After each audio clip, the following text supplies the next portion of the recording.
नमस्कार दोस्तों, राधे राधे, जय श्री राम। आप सभी का बहुत स्वागत करती हूँ मेरे अपने YouTube channel SN blogs gamer दादी में।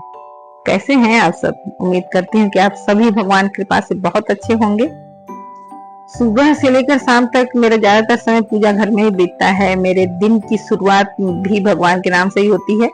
दिन का एक बड़ा हिस्सा भी भगवान की सेवा में या पूजा पाठ में निकल जाता है। सुबह जब मेरी नींद खुलती है तो सबसे पहले मैं अपने रोजमर्रा के कामों से पहले मैं पूजा घर की तरफ जाती हूँ। भगवान के दर्शन करना और पूजा घर की साफ सफाई करना, दीपक जलाना आदि विधि विधान से जो भी पूजा करना होता है, मैं अपना नहा धोवा के आ जाती हूँ और पूजा घर में फिर अपना पूजा करती हूँ।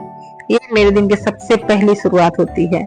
सुबह की पूजा के बाद मैं पाठ करती हूँ। कुछ समय भगवान के सामने बैठ करके जो है उनका स्मरण करती हूँ। सच कहूँ तो पूजा घर में बैठकर मैं जो मन की शांति मिलती है वह कहीं और नहीं मिलती।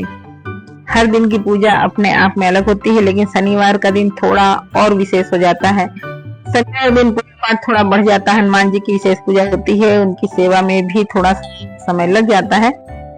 जैसा कि मैंने आप लोग को बता रखा है कि अपनी छत पर मैंने पंचवटी बना रखी है। मैंने अपनी छत पर पीपल, बरगद, बेल, अशोक और आंवले के वृक्ष लगाए हुए हैं। इन सभी वृक्षों को मैंने बहुत ही श्रद्धा और प्रेम से संभाल रखा है। मेरे लिए सिर्फ पेड़ नहीं है ये, बल्कि मेरे लिए आस्था और प्रकृति से जुड़ने का एक बहुत बड़ा माध्यम है। नीचे पूजा घर में पूजा करने के बाद मैं छत पे आ जाती हूँ। सबसे पहले मैं सूर्य देव को अर्घ देना और सूर्य की पहली किरण में सूर्य देव को जल अर्पित करना और उनसे प्रार्थना करना मुझे बहुत अच्छा लगता है। भगवान का कृपा हम पे बनी रहे हमेशा ही, भगवान से ही प्रार्थना करती हूँ। और सूर्य देव के अर्घ देने के पश्चात फिर तुलसी माता शालिग्राम भी मेरे ऊपर ही रखे हुए हैं और तुलसी माता के पास दीपक वगैरह लगाने के बाद फिर मैं अपनी पंचवटी की पूजा करती हूँ। पंचवटी में जैसा कि मैंने बताया 5 वृक्ष हैं। सबसे पहले पीपल का, फिर बरगद, बेल, अशोक, आंवले, इन सारे वृक्षों की पूजा करती हूँ और धूप दीप देकर प्रणाम कर लेना है। और उसके बाद जो है मैं पौधों की ओर बढ़ जाती हूँ, जो फूल लगे हुए हैं जिन पौधों में। कहते हैं हमारी भारतीय परंपरा में इन वृक्षों को बहुत ही पवित्र माना गया है। इनका धार्मिक और आध्यात्मिक महत्व भी बहुत गहरा है। मेरी श्रद्धा तो यही कहती है कि भगवान केवल मंदिर के अंदर ही नहीं, भगवान की बनाई हुई इस पूरी सृष्टि में उनका स्वरूप मौजूद है। इसलिए जब भी इन वृक्षों की पूजा करती हूँ तो मेरे मन में यही भावना रहती है कि धरती पर भगवान ने इन वृक्षों के रूप में अपना आशीर्वाद और अपनी उपस्थिति दी है। इन पेड़ों को पानी देना, इनकी सेवा करना, इनके पास दीपक जलाना, इन्हें हरा भरा देखना, मेरे लिए यह सब भगवान की सेवा जैसा ही लगता है। सुबह सुबह जब मैं अपनी पंचवटी के बीच खड़ी होती हूँ, चारों तरफ हरियाली होती है, पेड़ों, पत्तों और ओस की बूंदें, हवा की ठंडक महसूस होती है। और खैर इस वक्त तो बारिश हो रही है, तो बिल्कुल ओस की बूंदों की तरह पूरी पत्तियों पे जैसे पानी जमा रहता है। बहुत ही सुंदर लगता है देख करके। मुझे लगता है कि प्रकृति के बीच में भगवान का स्मरण करने से मन अपने आप ही शांत होने लगता है। मेरी कोशिश रहती है कि रोज थोड़ा समय इन पौधों के लिए जरूर निकालूं। इन्हें देखना, इनकी देखभाल करना, इनकी पूजा करना अब मेरी दिनचर्या का हिस्सा बन चुका है। बारिश के दिनों में जब इन पौधों की नई हरियाली आती है, नए पत्ते निकलते हैं, तो मेरी पंचवटी और भी सुंदर दिखाई देती है, तो मन बहुत ही प्रसन्न हो जाता है। मेरे लिए यह छत की छोटी सी जगह केवल एक बगीचा नहीं है, यह मेरे लिए भगवान, प्रकृति और भक्ति से जुड़ने का एक छोटा सा स्थान है। नीचे पूजा घर में भगवान की पूजा करने के बाद ऊपर सूर्यदेव को जल चढ़ाने के लिए जाती हूँ, तो वहीं सारे मेरे वृक्ष हैं, सभी को अपना पूजा करना, सभी को प्रणाम करना और एक प्यारी सी सुबह की शुरुआत करना मुझे बहुत अच्छा लगता है। सुबह सुबह इन पौधों के बीच में खड़ा होना ऐसा लगता है जैसे कि मैं बिल्कुल भगवान के समीप हूँ। ऊपर किसी का ना आवाज आती है, न कोई शोर शराबा, चिड़ियों की चहचहाहट वहां गूंजती रहती है। बहुत पक्षी आते हैं, कुछ तो चिड़ियों ने घोंसले भी बना के रखे थे, मैंने पिछले ब्लॉग में आपको दिखा रखा था। और कुछ कार्टून मैंने रख रखे हैं, वहां कुछ चिड़ियां आती भी रहती हैं। जो फूल देने वाले पौधे होते हैं उनसे मैं जो भगवान के चढ़ाने योग्य फूल होते हैं उन सबको तोड़ लाती हूँ और तोड़ करके फिर नीचे आती हूँ। थोड़ा सा उल्टा जरूर लगता है क्योंकि मैं सुबह सुबह छत पे नहीं आती। नहाने के बाद पहले मैं भगवान के रूम में जाती हूँ, जो पूजा वूजा करना होता कर लेती हूँ, और जब यहाँ से जो भी फूल मिलते हैं उनको लेकर के मैं जाती हूँ भगवान को चढ़ाने के लिए। ये जिस बाल्टी में पानी लेके आती हूँ उसी में फूल रख के ले जाती हूँ। नीचे आने के बाद देखा मैंने तो नाश्ते की तैयारी हो रही थी। ये लोग पता नहीं क्या कुछ चावल के आटे का बना रहे थे, पास्ता वगैरह। घर में ही पास्ता वगैरह बच्चों के हिसाब से बन जाते हैं। और मैं अपने हनुमान जी की पूजा करने के बाद अपने पाठ में लग गई। क्योंकि आज शनिवार का दिन था तो थोड़ा सा पूजा पाठ में समय तो लग ही जाता है मेरा। और शनिवार के दिन थोड़ा सा विशेष ये हो जाता है कि हनुमान जी के लिए मैंने पीपल पत्तों का माला बनाना था। उन पत्तों को, क्योंकि मेरा लड़का बैठ के साफ सफाई कर रहा था, उनके साफ करने के बाद माला वाला बना के मंदिर भेज देती हूँ।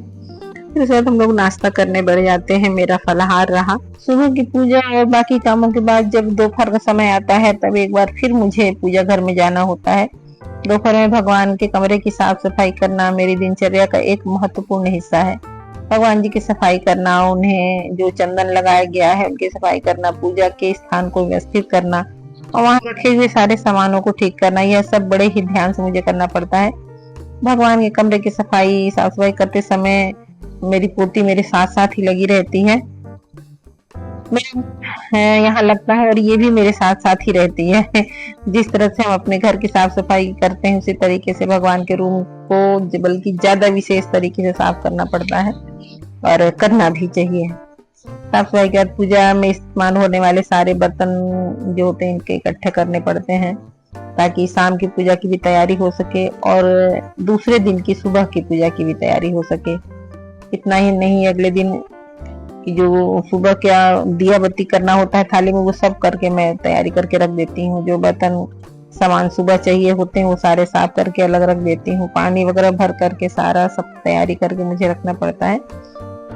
इसके बाद जो है मैं भगवान के रूम का पर्दा लगाती हूँ, पट बंद करती हूँ। इससे पहले देखो ये चंदन जो भी लगे हुए इनकी साफ सफाई कर रही हूँ और एक एक भगवान की साफ सफाई करने के बाद फिर उसके बाद जो मेरे लिए थोड़ा सा समय मिलता है उसमें मैं लूडो खेल लेती हूँ। अपने वीडियो में कुछ काम कर लेते, कभी शॉर्ट्स बनाने बैठ गई, कभी लॉन्ग वीडियो बनाने के बारे में सोचती रहती हूँ कि क्या करूँ, या लोगों को देख देख करके थोड़ा सा समझ में आता है कि क्या करना है, क्योंकि फिर समझ कि ब्लॉग में क्या डालूं।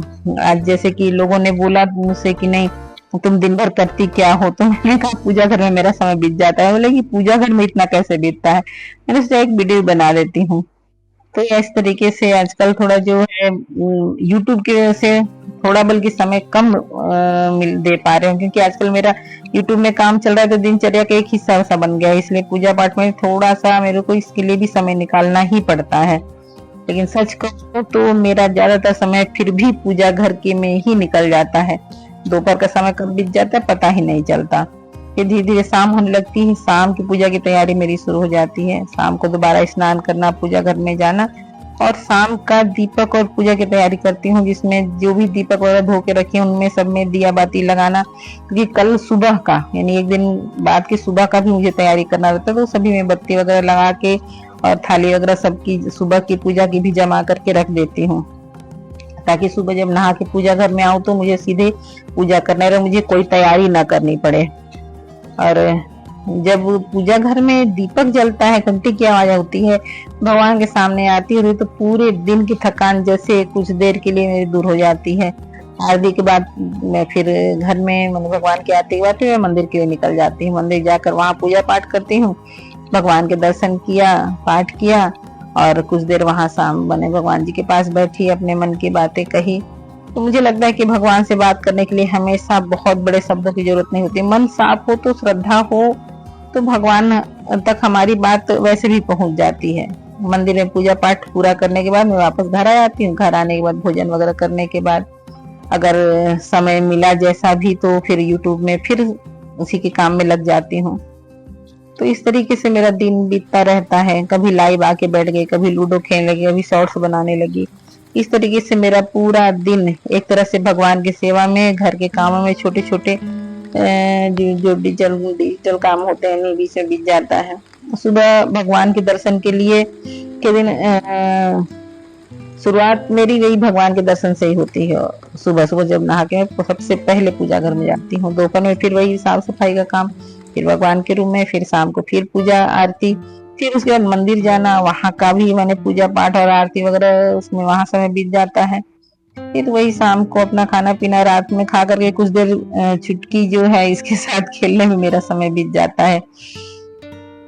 कहते नहीं, जिस काम में मन लग जाए उसमें समय का पता ही नहीं चलता, और मेरे लिए है भगवान के कामों में जब मेरा मन लग जाता है तो फिर मुझे समय का पता नहीं चलता। सिर्फ ये मैं पूजा पाठ एक जिम्मेदारी के रूप में नहीं करती, ये मेरे जीवन का एक हिस्सा बन चुका है। भगवान के कमरे की सफाई करने से लेके पूजा से बर्तन धोने से लेके दिया बत्ती सारा आरती पाठ वगैरह करने से लेके मुझे इसमें इतनी खुशी मिलती है जो मुझे कहीं बाहर निकल के घूमने में नहीं मिलेगी। दिन के अंत में जब पीछे मुड़कर देखती हूँ तो लगता है पूरा दिन अपने आप में एक सुंदर यात्रा जैसा था। मेरी यात्रा में सबसे खूबसूरत हिस्सा मेरी पूजा, मेरे भगवान और मेरा पूजा घर।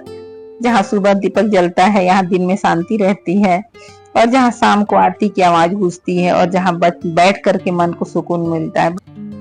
बस यही भगवान से प्रार्थना रहती है कि भगवान की कृपा हमेशा बनी रहे, घर में सुख शांति बनी रहे, मुझे इसी तरह से उनकी सेवा और भक्ति करने की शक्ति मिलती रहे। इसी प्रार्थना के साथ आज का मेरा दिन भी पूरा हुआ। सुबह से शाम तक भगवान के नाम में बीता हुआ एक अच्छा सा शनिवार का दिन आप लोगों को कैसा लगा जरूर आप लोग कमेंट करके बताइएगा। भगवान की कृपा आप लोगों पर भी बनी रहे, मुझ पर भी बनी रहे। जय श्री राम।